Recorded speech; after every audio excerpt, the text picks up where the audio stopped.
আৰম্ভণিৰ দাপৰ যুগৰ সমাপ্তিৰ পাছত কলিযুগৰ আৰম্ভণিত যেতিয়া যুধিষ্ঠিৰ স্বৰ্গলৈ যাত্ৰা কৰিছিলে পঞ্চপাণ্ডৱৰ চাৰি ভাতৃয়ে কৃষ্ণক প্ৰশ্ন কৰিছিল কলিযুগৰ আৰম্ভণি আমি কেনেকৈ গম পাম তেতিয়া কৃষ্ণই কৈছিল তোমালোক চাৰিজন চাৰিদিশে যোৱা আৰু কি দেখা আহি মোক কবাহি ভীম অৰ্জুন নকুল সহদেৱ চাৰিজন চাৰিদিশে গ'ল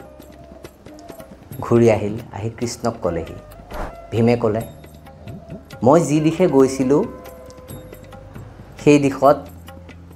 আচৰিত কথা এজন মানুহৰ ডিঙিলৈকে পানীত বুৰ গৈ আছিল তাৰ পিছতো তেওঁ পানী বিচাৰি আছিলে সেয়াহে দেখা পালোঁ মই কৃষ্ণক সুধিলে ইয়াৰ অৰ্থ কি হ'ব পাৰে কানাই কৃষ্ণই ক'লে যে কলিযুগত মানুহৰ ধন সম্পত্তি যিমানেই নহওক তাৰ পাছতো মানুহে আৰু লাগে কৈ থাকিব এয়াই কলিযুগৰ আৰম্ভণি অৰ্জুনে ক'লে মই দেখিলোঁ এজনী গাই গৰুৰ সন্মুখত বহুত ঘাঁহ আছে দানা আছে সেইবোৰ নাখাই পিছফালে থকা ঘাঁহখিনি তাই হাকুটিয়াই আছে সেইখিনি ঘাঁহে খাব বিচাৰি আছে তেতিয়া কৃষ্ণই ক'লে কলিযুগত মানুহৰ ধন ঘটা অজস্ৰ পথ থাকিব সন্মুখৰে সততাৰে যদিও ধন ঘটিব পাৰে তথাপি তেওঁলোকে অসৎ উপায়েৰে টেবুলৰ তলেৰে হওক অসৎ উপায়েৰে হওক ধন ঘটাৰ সুবিধা ল'ব এয়াই হ'ল কলিযুগৰ আৰম্ভণি নকুলে ক'লে মই যি দিশত গৈছিলোঁ তাত দেখিছিলোঁ এজনী গায়ে নিজৰ পোৱালিটোক ইমানেই চেলেকি আছে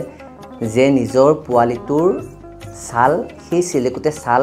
এৰাই গৈছে তাৰ পৰা তেজ নিগৰি আহিছে তেতিয়া কানাই ক'লে এয়াই কলিযুগৰ আৰম্ভণি কলিযুগত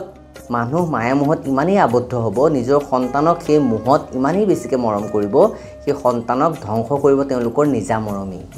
গতিকে এয়া হৈছে মোহ আৰু কলিযুগত প্ৰেম নহয় সকলো মানুহ মোহত আবদ্ধ হৈ থাকিব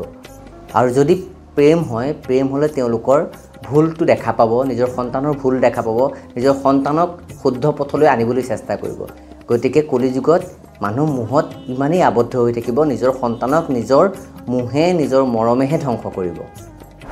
আৰু সহদেৱে ক'লে মই দেখিলোঁ মৰুভূমিৰ মাজত এপাহ পদুম ফুল ফুলি আছে ইয়াৰ অৰ্থ কি হ'ব পাৰে কৃষ্ণই ক'লে যে কলিযুগত মানুহ মায়া মোহ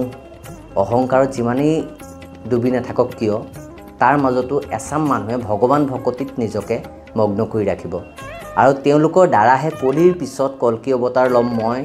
সকলো শেষ কৰি আকৌ নতুন সৃষ্টি কৰিম আৰু সেই নতুন সৃষ্টিত সেইসকল লোকে মোক সঁহাৰি জনাব আকৌ ধৰ্মৰ সৃষ্টি হ'ব ধৰ্মৰ প্ৰতিষ্ঠা হ'ব এয়া এটা সৰু সাধু পঞ্চপাণ্ডৱৰ সাধু শ্ৰীকৃষ্ণ আৰু পঞ্চপাণ্ডৱৰ এক কথোপকথন গতিকে